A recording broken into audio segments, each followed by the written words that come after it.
What's up, y'all? So today on episode 10 of the Justin Crockett Show, I'm going to be talking about Monday Night Football coming up, but I'm also going to be talking about Deion Sanders and Colorado football just going nuts so far. And I'm also going to be talking about Bryce Young and his struggling, and I'm also going to be giving you my early Super Bowl prediction. That's next.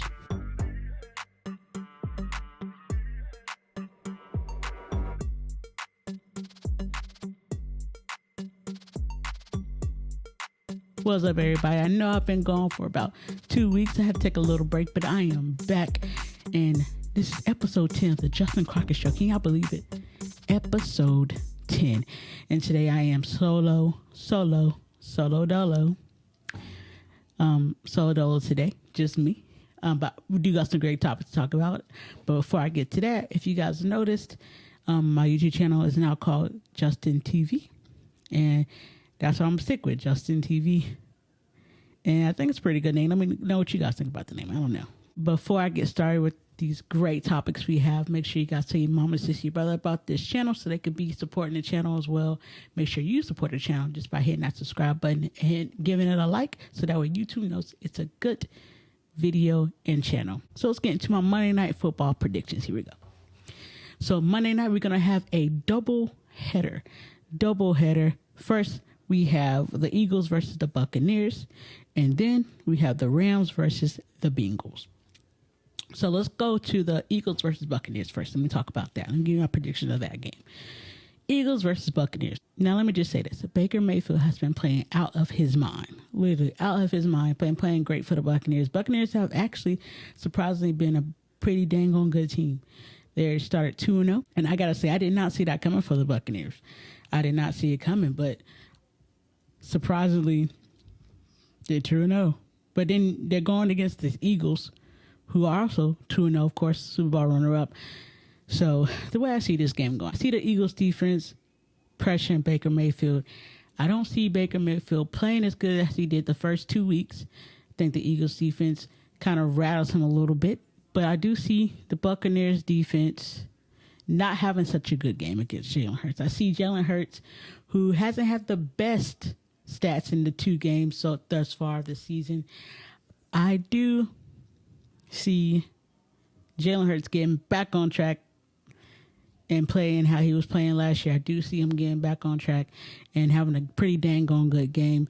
See, throwing to A.J. Brown, throwing to Devontae Smith, all his weapons, using all of them.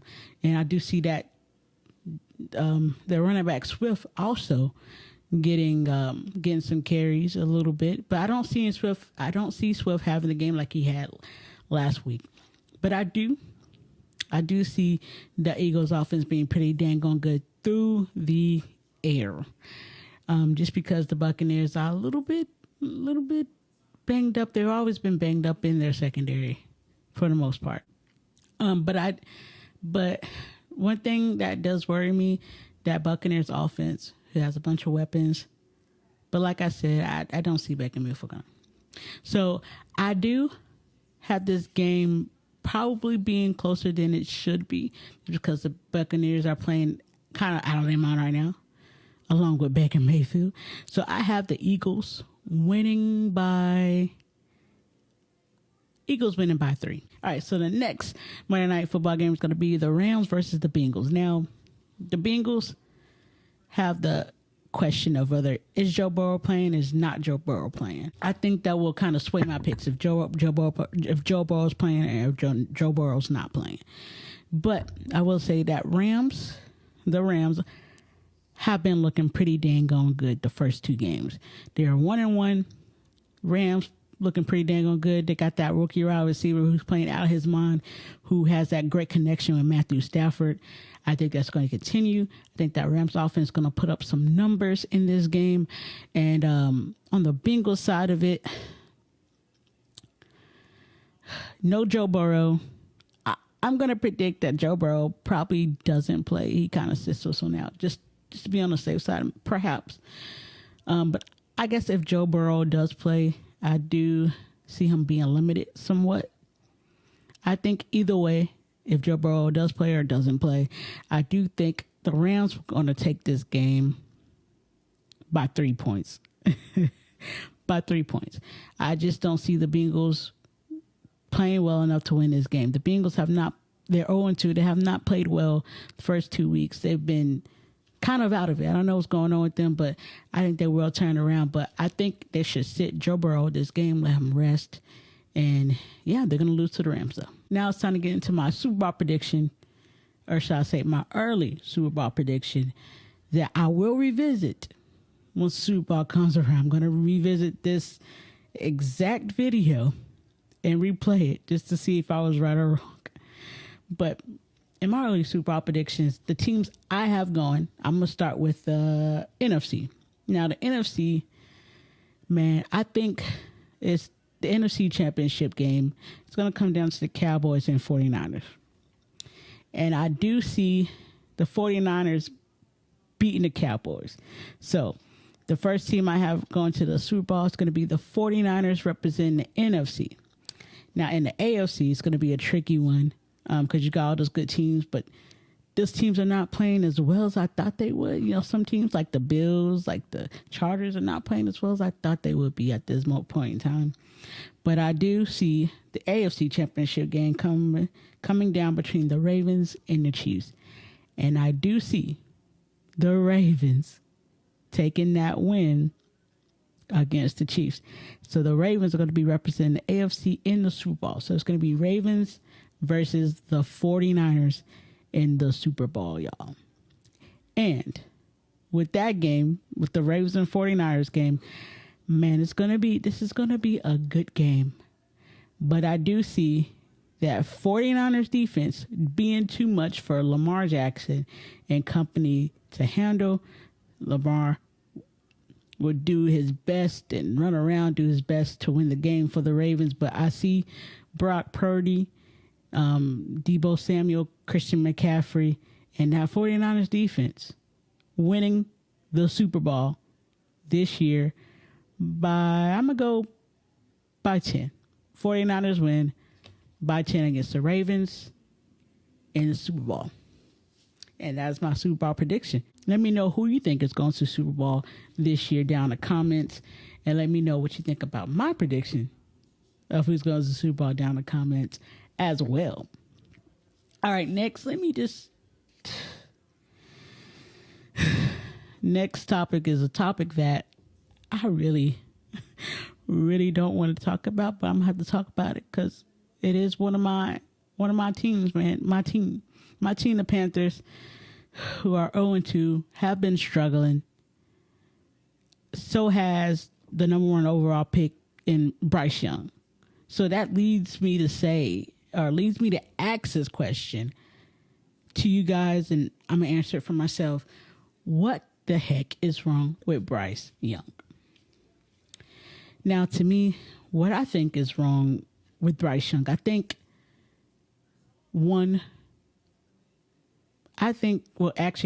three things I think that's probably a problem with Bryce Young. Number 1, I think that it's the play calling. Number 1, it's the play calling. I know this is a new offense for Bryce, for the wide receivers as well, for everybody involved in this offense. It's a new offense. But for it to be that pedestrian, to look that bad, it does come down to play calling somewhat from Frank Wright. I think if you are Frank Wright, I think you have to give the play calling duties up to your offensive coordinator, who you brought in to call plays. You have to let him do that. It's time to give it up, Frank Wright, because I don't know. I just don't know. I just don't know. But the play calling is atrocious. I know. I'm gonna get to my second point, but my second point does go along with the first point, in which the second point is these wide receivers cannot get separation, and that does have something to do with the play calling. You have to call plays and scheme these wide receivers open, because clearly none of these wide receivers can get open on their own, with the exception of probably Adam Thielen somewhat, but he's a older Adam Thielen. You can't rely on him all the freaking time. You know, he's not a game buster or anything. But man, these wide receivers cannot get separations. And so you have to scheme these wide receivers open since that's the case. And the thing I see going on is that they're not doing that on offense. They're not scheming these wide receivers open. They're not taking any deep shots or anything. And to me, that's not helping Bryce at all. I think just let it go. Let Bryce go. Let him learn. Let him take those deep shots. Like, just let him do it. It is not going to do anything if he just being conservative, checking the ball down, you know. But Paycon has to be better. These wide receivers have to be better as well. And, of course, the protection. The O-line has to be better as well to protect Bryce so that way he has time to throw the ball. And the main point and the main reason why I think Bryce Young is struggling and what's wrong with Bryce pretty much, I think Bryce is inside his own head somewhat. I think this game, of course, is going to be different coming from the college to the pros. I just think that Bryce is in his own head and he's thinking too much out there probably. And he's trying to be conservative so that he doesn't turn the ball over. And he doesn't want to, and it does somewhat mean that he doesn't want to take those deep shots because he's scared that the ball might get intercepted or whatnot. And I can see that because why would you? These wide receivers are not getting separation, so it is kind of hard to just let it rip, so to speak. But I think if you're Bryce, you have to let that ball rip, man, because that's the only way you're going to learn. And I know you're having a bad rookie season so far, but so did Peyton Manning. Peyton Manning had an awful rookie season, y'all. And look how Peyton Manning turned out. So there is hope for Bryce. There is hope for Bryce, though. He does have flashes of where he does look good. He does look like the number 1 overall pick. He does have a lot of flashes. I think he's going to be fine overall, though, but he just has to get out his own head. The wide receivers have to get him better wide receivers. The play calling has to be better to help with not having the greatest wide receivers. That it just has to be better unless you can get Bryce Young this year some good wide receivers, which I don't see happening. I don't know what wide receivers out there that you can get to even help, but I don't think it's going to happen this year. So it's going to be a year or two, you know, or off season to even help Bryce Young at the wide receiver position. And also, if you guys didn't know, Bryce Young is currently hurt with an ankle injury. Probably they saying out to 1 to 2 weeks or so. So Andy Dalton will be starting against the Seahawks. I do think Andy Dalton will probably play a little bit better in the system since Andy Dalton's a veteran. I think Andy, you'll see him probably take some deep shots. Hopefully this offense, with Bryce sitting down for a week or two, I think it's good for him, for Bryce to be sitting a week or two, ankle injury or not. I think it's good for him to just sit down, look at Andy Dalton, and see how it is to be the number 1 QB on a team, the leader of the team. So the fact that Bryce has to sit down and learn will only help him these either 1 or 2 weeks or so. Bryce is going to be fine, I believe. I think he's going to be better when he comes back, you know, sitting out and learning from Andy Dalton. So shout out to Bryce Young. You're going to get better, man. Just relax. Take it all in. You're going to get better. Don't listen to these critics out here. I still believe in Bryce. So let me know what you guys think. Do you guys still believe in Bryce Young yourself? Do you think Bryce is in over his head? Or do you think it's like the Peyton Manning syndrome? You know, Peyton Manning doesn't have a great start his rookie season, but he did get better. Do you think that's going to happen with Bryce? Let me know down in the comments. All right. And now the topic that's like been trending all everywhere. Let's talk about Deion Sanders and the Colorado college football team, y'all. Y'all, look, after recording this video, the Colorado college football team is currently 3-0. Okay, they're about to play Oregon. Okay, now, to me, this team has shocked a couple people, especially TCU. Shocked TCU, beat TCU. They were an underdog. Then they went and beat Nevada as the underdog. Then Colorado State did give them a scare. Did give them a scare, but they end up beating Colorado State in 2 overtimes. And let me just say, before I talk about them going against Oregon, if you're not believing in this Colorado college football team, then you are insane. What Deion Sanders is doing at Colorado is unheard of.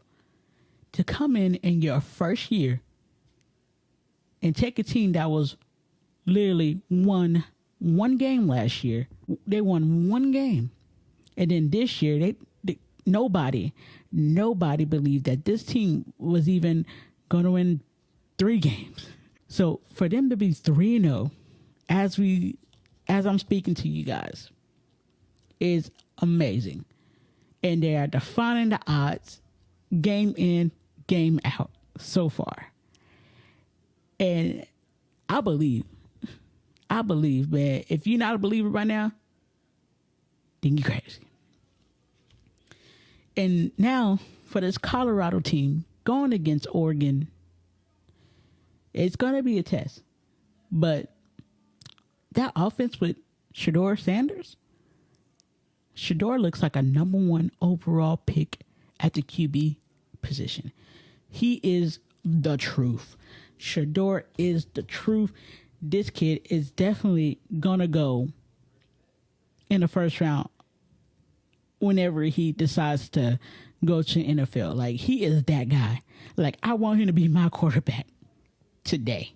Like, I want him as the Panthers quarterback today. If I had the chance to get Shedeur, if Bryce Young doesn't pan out, I'm going with Shedeur. He's that dude. He's a dog, man. He's a leader. You can just see it. He wants to win. He has that swagger like his daddy. But that offense is just cooking with him, and then you got those wide receivers, those playmakers you got. And then, of course, Travis Hunter. Can't say enough about Travis Hunter. Hope he's healing up well. He is going to be out for 3 to 4 weeks. So that kind of sucks because Travis Hunter is not going to be there for Oregon or USC. But even without Travis Hunter, I do believe Colorado does have a chance to beat Oregon and USC. Now, Colorado against Oregon coming up. This game, I think either way this game goes, whether Colorado wins or Colorado loses, I still think Colorado will be in the thick of the college football playoffs if they win out. You know, because that USC game is going to be in Colorado. So it might be a tough game. They might get blown out at USC. And that would have made them. And then if they lose against Oregon, that means they'll be 3-2. But let me tell y'all something. Here's what I think. Colorado and Oregon. Like I said, this is being taped before the game. But I do think Colorado and what Deion Sanders is doing down there, I think Colorado being a 21-point underdog against Oregon, I believe Colorado is going to beat Oregon. I believe Colorado is going to beat Oregon. 100%. I do. By 3 or 7. One of those. But I think Colorado is going to pull off the upset. It's going to be, they're going to have to play perfect just about to pull it off the upset. I don't think that defense is good enough Colorado defense is not good enough. They're going to give up points, but I do believe Colorado's offense is going to score points. So Colorado wins. But where I see them losing, I think they're going to give USC a run for the money. You know, so I see them beating Oregon, right? So I do see them pretty much losing to USC. I do. I do see it to be a good game in Colorado, but I just think USC, that defensive front, the USC Trojans and Caleb Williams, it's just going to be too much for Colorado to handle. And that's going to be their one loss, which wouldn't be a bad loss at all. But I believe in Colorado. I believe in them. Low key, if they beat Oregon, I probably will be like, Colorado's win against USC. If I'm being realistic with you guys. But we'll see what happens. I do think if Colorado does squeeze by Oregon and USC, they definitely going to be in a college football playoffs, because you got to be talking about them in that conversation if they beat Oregon and USC. Because a lot of people right now saying, oh, Colorado doesn't play anybody. Now they're about to play two powerhouses, and we're going to see what happens. But I believe in Deion Sanders, and what he's doing down there is one of the best college coaching jobs I've ever seen. And I'm a believer. Let me know, guys, what do you guys think about Deion Sanders and the job he's doing in Colorado? Are you a believer or are you a hater? One of those. I'm a believer. Look, I don't know what nobody's told y'all, but Colorado, they're coming. Let me know what you guys think in the comments, all right? Alrighty, guys. Thank you for clicking on this video. Make sure you check out some of my other videos on this channel. I got a lot for you on this channel. I talk about sports, movies, trending topics, you name it. Got something for everybody. All right, make sure you tell your mama, sister, your brother about the channel. Also, if you're on the go, you can listen to me in podcast form. Just simply type in the Justin Crockett Show. Also, make sure you don't miss a video by turning on the notification bell so you know when I post videos, and also hit that subscribe button so you can be supporting the show, and leave a like so you know it's a good video. All right, thank you guys for all you do. See you guys next time. Shout out to the 10 episodes. 10 episodes, y'all. 10 down, a lot to go. Thank you guys. Peace out.